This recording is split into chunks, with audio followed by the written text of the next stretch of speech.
Welcome back to our channel, where we provide you with helpful tips and tricks for Windows 10.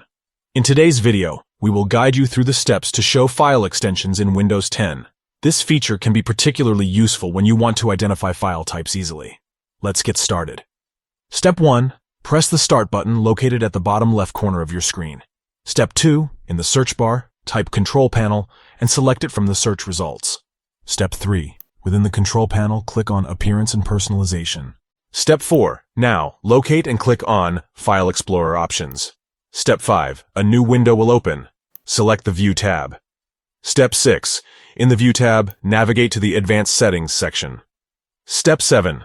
Within Advanced Settings, you will find an option labeled Hide Extensions for known file types. Step 8. Uncheck this option to show file extensions. Step 9. Finally, click on Apply and then OK to save the changes. By following these simple steps, you have successfully learned how to show file extensions in Windows 10.